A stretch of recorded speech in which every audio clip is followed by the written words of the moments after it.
Welcome to another episode, everyone. There was a massacre in Connecticut inside of a crack house. This man lost his mother, father, someone else. He walked in and discovered them, and the front door was welded shut so that they couldn't get out. Let's get into this. It's crazy. The state of Connecticut is one of the oldest in the Union, and while it claims to have the best pizza in the country, it is actually best known as a breeding ground for America's elite. From the Kennedys to the Bush family to the thousands of Yale graduates churned out annually, so many who have spent their formative years in Connecticut have gone on to become powerful, influential, and exorbitantly wealthy people. For those lucky few, the possibilities are virtually endless. But for others in Connecticut, the scope of existence is fractionally smaller. In fact, for the people who we'll be focusing on in today's episode, the center of their entire lives was as simple as one project housing apartment building, located in a city that had failed to adapt to changing times, and whose once thriving local economy had been replaced by a seedy drug trade that was held together by fear and violence. It was a place where folks at the top of the food chain became rich by hawking $10 bags of crack cocaine in such volume that they were able to rake in thousands per day, while employing people who were happy to be paid in drugs rather than cash. For some of those who choose this life, or found themselves caught up in it, the 3-story condominium located at 215 Charles Street in Bridgeport, Connecticut, was worth killing over, or maybe even dying over. That brings us to 10 o'clock on the morning of August 24th, 2005, when a Connecticut resident named Leroy Whittingham arrived at the Charles Street projects where his mother, Tina Johnson, and her boyfriend, James Reed, and their friend, Basil Williams, all shared an apartment on the ground floor. Leroy had called his mother the previous evening to say goodnight and let her know that he'd be there at 10 a.m. as planned. So when he called her name, knocked on the door repeatedly, and received no answer, he grew concerned. But when he frustratedly shook at the door and didn't hear the deadbolt rattling around in the door jamb, his concern grew to panic and fear. Beginning to sense that something was greatly amiss, he ran around apartment 101 towards a bedroom window, which he was horrified to discover was wide open. When he climbed inside, he was instantly face to face with a scene of horrific carnage. His mother and James were lying motionless on the floor, bloodied from what Leroy assumed were gunshot wounds. In an adjacent room lay Basil. All three had their hands, legs, and heads bound with duct tape. But Leroy still called out to them, desperate for some hope to cling to. He tried to leave through the front door and rush out to call 911, but soon realized someone had drilled the door shut from the inside, effectively entombing all three victims in the apartment while their attacker or attackers left through the same window where Leroy had entered. Still obviously in a panic, Leroy ran back out through the bedroom window to the nearest phone and called. I'm interested to know or find out why this happened. Not that there's any excuse for it. They killed a woman, killed someone's mother, obviously, but it seems like a planned attack. Not this was not something random. Common sense dictates to me because they welded the door shut. And all if it's just a robbery and all that, you just do your stuff and you just get the hell of you running through the front door. You're just trying to get out of there. They wanted to make sure these people died. They wanted to make sure that all three of these individuals had no escape, no way out. They wanted them dead. And they killed all of them. Duct taped their hands, mouth, feet. So they were immobile. They couldn't run. They couldn't move already as it is, and then welded the door shut.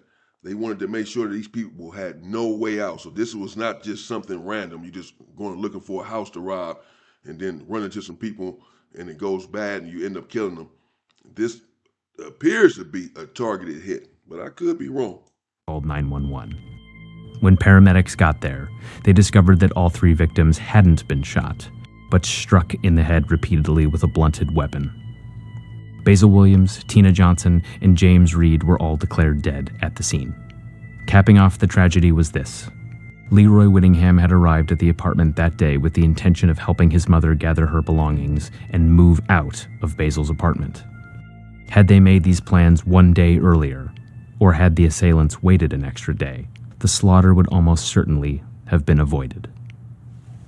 Bridgeport, Connecticut was no stranger to crimes of brutality.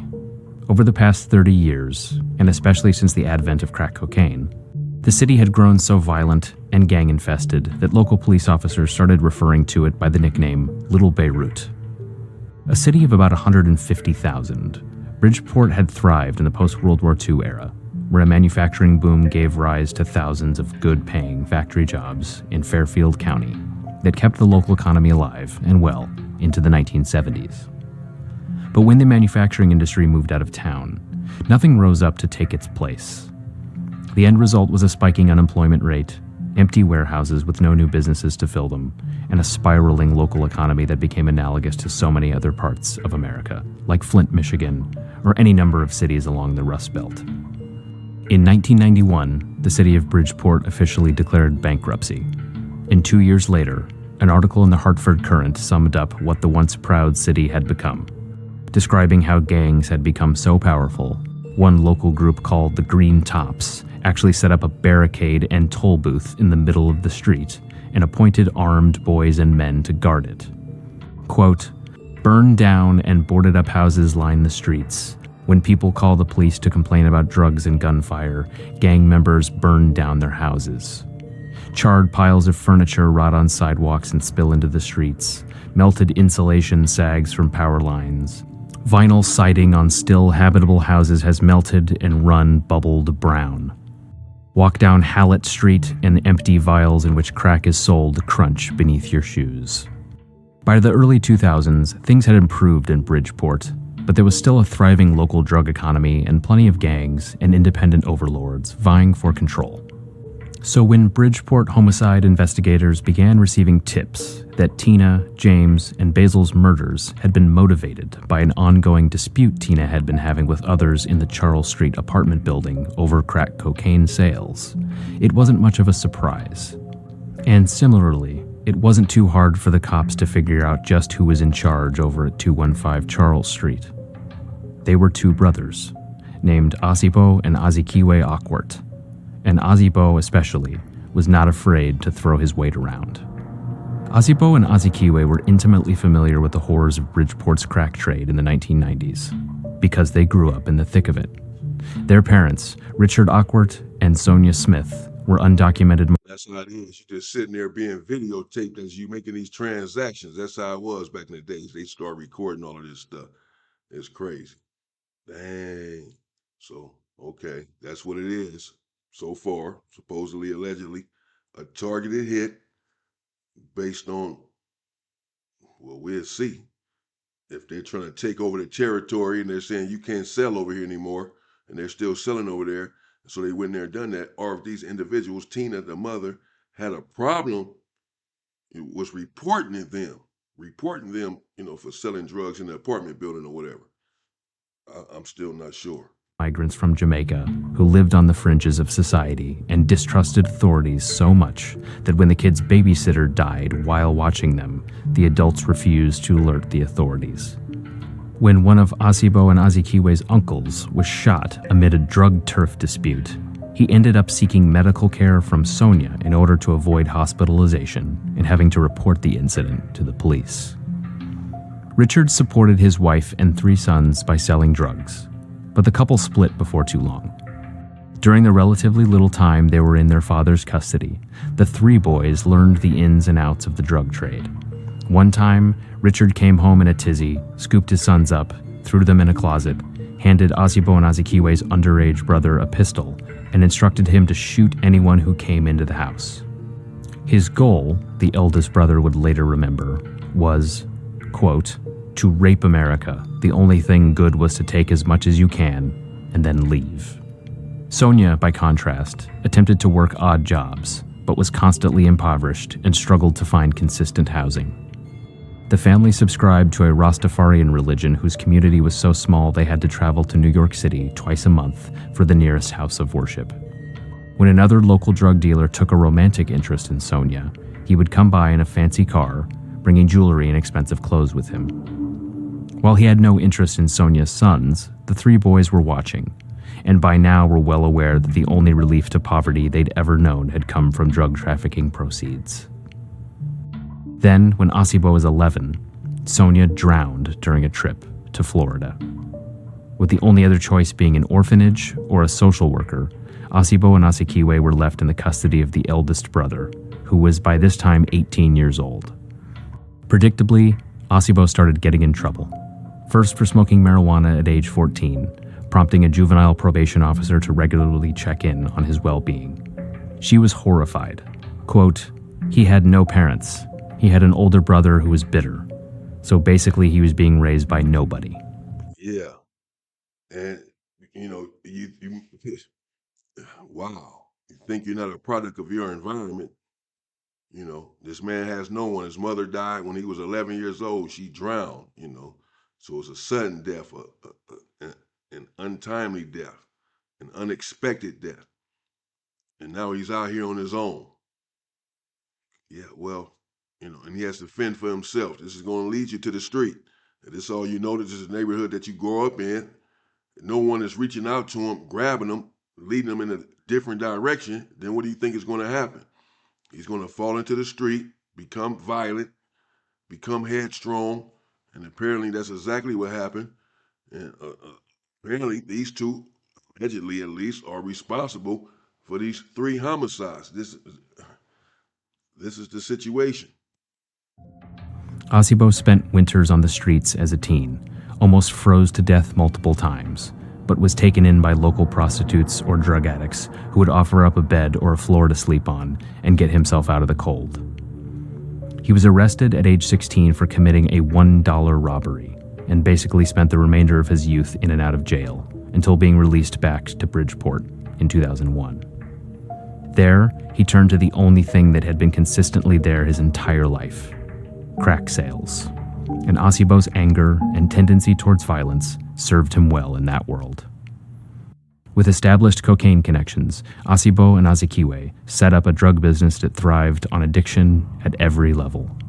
Most of their so-called employees were simply crack addicts who were desperate enough to agree to anything, including turning over their rented apartments at 215 Charles Street to the Aquart brothers.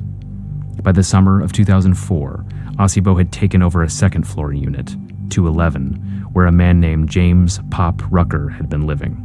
While Rucker's name remained on the lease, he was no longer in charge. Asibo began to supply Rucker with satchels full of $10 vials of crack to sell, and when it was sold out, the drugs would be replaced. It was a 24-hour business, one that reportedly earned as much as $7,000 in a single day by selling just one product, the $10 vial. You knocked on the door, bought in a multiple of 10, and walked away. Sellers would be paid $100 per 46-pack of crack vials they sold, but often preferred drugs in lieu of payment. A nearby unit, apartment number 201, had a nice panoramic view of the entire block and was therefore used for surveillance. Azikiwe would sometimes stay there and keep an eye out for cops, as would Rodney Womble, known by many as Asibo's lieutenant, who was in charge of replenishing crack to the low-level dealers, as well as informing Asibo of any threats to their business. Rather than deal with lower-tier dealers directly, Asibo preferred to hand off crack to Rodney Womble, sometimes pulling up in a Cadillac Escalade near the Charles Street apartments. But when it came to dealing with problems, Asibo got his hands plenty dirty. When Jackie Bryant's sales didn't line up with her cash on hand, Asibo beat her in the head with a ceramic ashtray. When Venro Fleming racked up a debt, Asibo put him in the hospital. When Frankie Hodges began using another crack supplier who rivaled with the Aquart brothers, Asibo knocked him down and stomped on him, breaking several bones. Others had guns pulled on them, or received punches in the face, but they were the lucky ones. This dude is dangerous. While the customers who streamed to 211 on a daily basis are too numerous to name. he breaking faces, putting people to sleep over debts. So he has people out here doing his bidding, his lieutenant, but he's also putting in a lot of work himself. But again, not to make excuses for him, but growing up without a family and growing up without a mother, father, or anyone guiding you, man, you're up against it. You're up against the system. You're going to oftentimes find yourself in a situation just like this. They included Tina Johnson, a former elder caretaker who was in between jobs and fell prey to drug addiction. She and James moved in with Basil, while Tina continued to look for steady work. But sometimes she would buy extra crack from the 211 dealers in order to support her own habit. Then, in mid-2005, one bad batch of crack cocaine changed everything. For whatever reason, in the summer of 2005, the quality of crack that Asibo supplied the 211 dealers dropped. It was a momentary setback, one that's often expected in illegal business, but it hurt Asibo's bottom line in a noticeable way. And Tina didn't abide it. She found another person who was selling crack with a higher purity, and soon many of Asibo's customers began flocking to Tina's home at apartment 101 and cut off Asibo's operation altogether. While Asibo was aware less money was coming in, he wasn't exactly sure why. But Rodney Womble, perched beside the window at apartment 201, noticed everything. And it was he who informed Asibo that they had a... There we go. Finally, we getting to it. The fix is in. I was really trying to understand what happened. Why with these individuals, whoever it was, because it was clear to me from the beginning that it was a targeted hit, as I said. So the question then became, for me anyway, why? Then he mentioned these drug house and these drug deals. And so I wasn't sure. And I mentioned that if they were in competition with each other or if she was just reporting them. She was a hardworking woman who just reported them. She didn't want this in her neighborhood, didn't want this in her apartment complex, and started calling the police. And so they went in there and did what they did based on that. Or if she was creating competition for them and, they wanted to eliminate her in the competition. And it looks like that it was the latter. That's exactly it. Well, even deeper than that, they were once working together. His purity of, the stuff that he was getting began to dissipate for whatever reason. It was diluted, it stopped. So people want to go, of course, and spend their money. They're going to go and get the stuff that's the most strongest, that's the most powerful. And so she found someone that had more powerful stuff and obviously let this individual into her house, into her home, into her apartment to start selling the stuff. This is where we're picking up at. This dude here, the lieutenant, done found out. Because the other guy, Asimo, he knows that his money coming up short and he can't understand why. Well, your stuff didn't got bad. But other than that, he don't understand why is my money coming up short. And this dude here is about to let him know apparently, well, it's coming up short because our old friend over here, who was just working with us, used to be our friend in business, she's over there short shopping us. She's over there, got customers going over there now. And she has some better stuff, so they going over there, and now we're not making no money. Hey, let's see what happens from there, man. A problem with Tina Johnson. Asibo's response? Quote, "I'll take care of it." They tried threatening Tina at first, certain that she would buckle, like so many had before. But Tina was no wilting violet. When Rodney Womble confronted Tina with a table leg and threatened her, she refused to back down. "Ain't nobody selling if I can't sell," she allegedly told Womble. That remark, taken to mean a threat that she would call the cops and inform them of what was going on at 211, likely sealed Tina's fate. But behind her facade, Tina was clearly worried about going up against the Aquart brothers, and she made plans with her son to get out of the Charles Street apartment building as soon as possible. But, tragically, Asibo and company were making plans of their own. Asibo and Asikiwe started Man, rounding up so help. that's crazy. It's just all coming together now. So that's when he was saying earlier that, you know, one day off, that she was about to move the next day. Her son was getting her a place. Obviously, he knows what's going on, that she's into it with these two brothers, and she feels threatened, even though she stood up to them. Apparently, behind the scenes, she's like, "Oh man, get me out of here! I'm out of here." Which then, I don't, I'm hesitant to say this because I don't want to make it seem like I'm blaming the victim or whatever. I most certainly am not. This is someone's mother. I lost my mother. Man, no, I can never agree with this. In no kind of way. Or she's not responsible for this in any kind of way. But I'm just curious as to why she just didn't say to them, "Okay, I'll stop or I'm done or whatever." If that's what she was going to do anyway, she was planning on moving to get out of there, which means she wasn't going to be over there selling anything, selling any drugs. She moving. I'm out of here. Y'all can have that stuff. Y'all done threatened me. I'm out of here. Told my son, "Oh no, mama, come on, finna get you a place." Or move with me, whatever she was doing. She was out of there. Son was coming to get her. And that's when the son came in and found his mother and everyone else in there.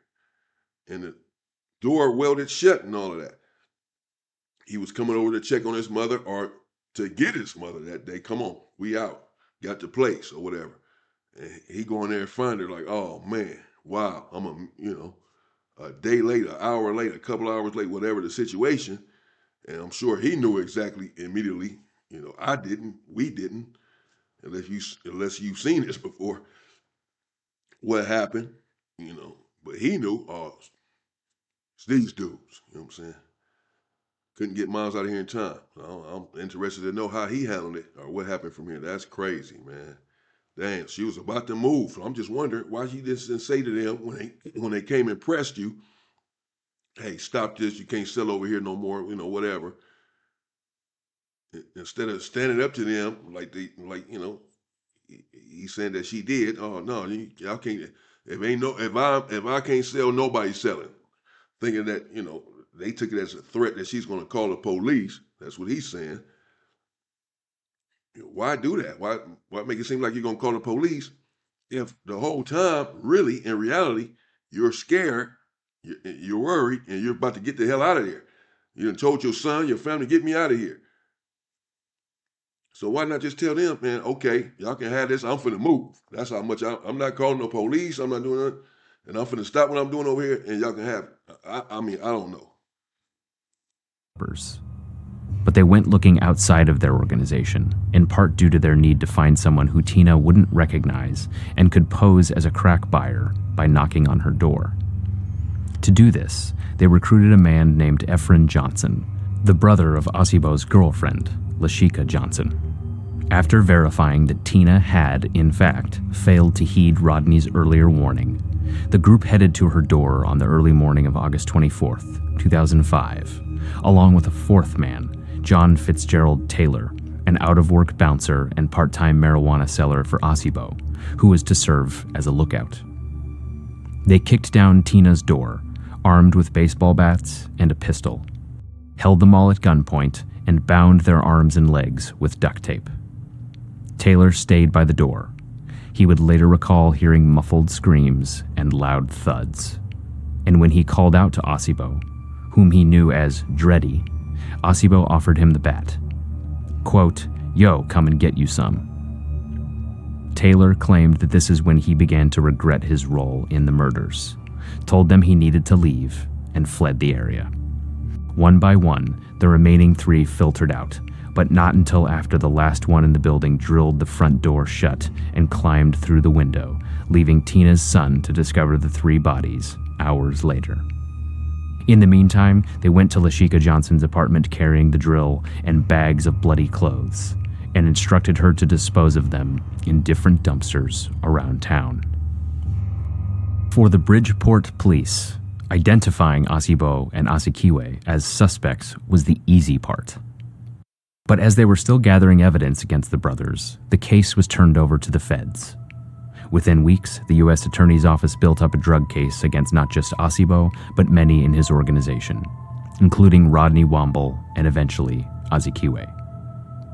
Once far enough away from Asibo that he couldn't be violent towards them, many found that they no longer wanted to be loyal to him and began signing cooperation agreements. For you see, the feds weren't just on this case for the drug element. They intended to file RICO charges against Asibo, Azikiwe, Efren, and Taylor. Never fails. You don't want to live this life. Damn all the excuses. That's what happens as soon as you go to prison for these unalivings, these murders with your gang. You're putting in work for your gang. These dudes tell story after story on this channel and other channels about dudes putting it in work, being tough guys, being gangsters, and then when the shit hits the fan, they all start telling. Nearly all of them. Don't want to hear the excuse. They start telling. It just amazes me. Why would you go in there and do this? Unalive these three people, bust them upside the head, a horrible, torturous, horrific death, bloody one, gruesome death. Tied them up and did that. Why would you do that? And then you're not tough at all. You start telling. You don't want what comes after that. Under the legal theory that the crack cocaine ring at Charles Street had been something called the Aquart enterprise, and that the triple homicide was therefore a racketeering crime as well. When Efren was detained for questioning in the case in 2007, he made a series of blunders that basically cemented his fate. First, by denying any first-hand knowledge of the murders, then claiming that he'd spat on Tina during an argument, after the FBI informed him his DNA was found in apartment 101. When the FBI told him that the DNA sample was not saliva, but skin cells found on duct tape, Efren appeared dejected, then asked the FBI agent in earnest if they could restart the interview and forget everything he'd said. He then went on to claim that John Taylor, whom he referred to as the big guy, had pulled out a metal rod from his pants and beaten the victims, but that he'd witnessed no one else even possessing a blunt instrument. By 2009, with the help of cooperation from John Taylor, Rodney Womble, Frankie Hodges, Lashika Johnson, and others, they were ready to file a murder indictment. Asibo's trial began in April 2011, with Taylor as the star witness. Quote, "People got killed for no reason. They shouldn't got killed," he told jurors when it was his time to take the stand. "When I said they shouldn't got killed, it never should have gone to the point it went to." The testimony by former members of the so-called organization, like Taylor and Womble, was only bolstered when jurors learned that the killers had left DNA and/or fingerprints all over the scene. Asibo was convicted of 3 murders, but things weren't quite done yet. The feds not only wanted convictions against Asibo, they wanted to kill him. During the penalty phase of the trial, Asibo's lawyers painstakingly went through his horrific childhood and pointed out that Asibo was going to get life in prison with little chance for release if they chose to forego the death penalty. The prosecution used the callous nature of the murders and said that Asibo sent letters signed "Top Gangsta," in which he attempted to elicit false testimony from potential witnesses to paint him as a remorseless killer. In the end, the jury recommended that the United States District Judge Janet Bond Arterton impose a death sentence. On November 29, 2012, the Italian government lit up the Roman Colosseum at night to commemorate the state of Connecticut formally ending its death penalty. Ironic, as the Colosseum is the very location where hundreds of Roman gladiators fought to the death for government-sponsored sport in front of cheering crowds. But because Asibo was being prosecuted in federal court, this change in state policy had no bearing on Asibo's prosecution. He went before Judge Arterton on December 17, 2012, just 3 days after the Sandy Hook Elementary School shooting in Newport, Connecticut, that left the nation, but especially the state, deeply rattled and disturbed by the senseless massacre. Before Asibo was formally sentenced to die, Tina's daughter, Latavia Whittingham, had this to say. "When this whole thing started and I came into court, he, Asibo, was brought into court. He looked at me and told me that this was just business. It wasn't personal. But he was wrong. It was extremely personal. He took the love of my life. 1 month after Asibo's conviction, Azikiwe took a plea deal that acknowledged his brother's role in the murder, and he was sentenced to life. As for Efren, his blunderous interview with the FBI was a harbinger of continual, self-caused problems throughout the legal process. Judge Arterton refused to accept his plea deal, and he went on trial in 2012. He was convicted by a jury, then acquitted by Arterton, who basically ruled that while Efren may have participated in the murders, he didn't know enough to have actually committed a racketeering crime under federal law.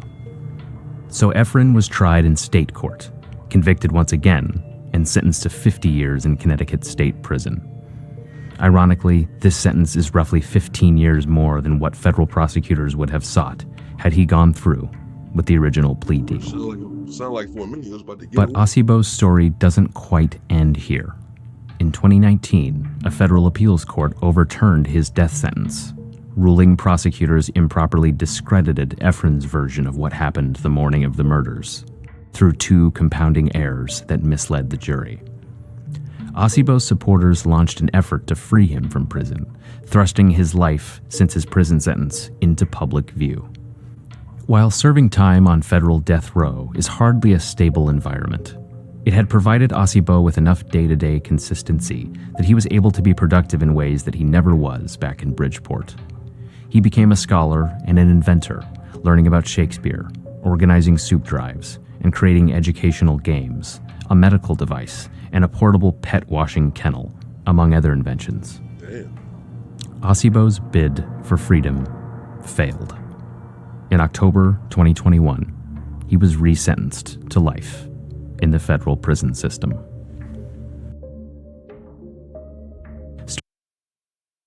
All right, there you have it. That's the Killer Chronicles right there. Shout out to the Killer Chronicles. Subscribe to the channel, this channel, if you have not done so. And that was Bananas there. Let me know what y'all think in the comments. He did escape death row somehow. I mean, his victims did not escape death, but he escaped death row after some time. 2021, they said. Instead, has life in prison, in the federal prison. Not that that's any better, because that's just torture, and you're just lying around waiting to die. Just like you are on death row. It's just on death row, you'll probably die a little sooner. But either way, he's going to die in prison, apparently. Uh, but this was crazy. Wow. And, and they all start telling. That's what happens. That's what they do. They're going to tell on you, bro. Believe me. The same ones that's committing these crimes with you, that's acting like they got your back, that's acting like it's the hood and it's this and it's that and it's loyalty forever. As soon as the shit hits the fan and y'all go in that interrogation room and they're no longer on the street and they're in there cuffed up and their life is flashing before them and these people are in their face telling them, you better save yourself, you're about to do life. You're not on the streets no more with your gun in your pocket and you're tough around your homies and all this. Now you're in a police station and you're away from your family and your friends and everyone else and all of this tough stuff, and you in there, and it's just you and them, and your crime and your situation. These dudes start breaking down fast, folding like t-shirts, bro. Quickly, quickly. You're on your own. Trust me. Don't do it. Stay safe and stay free, people.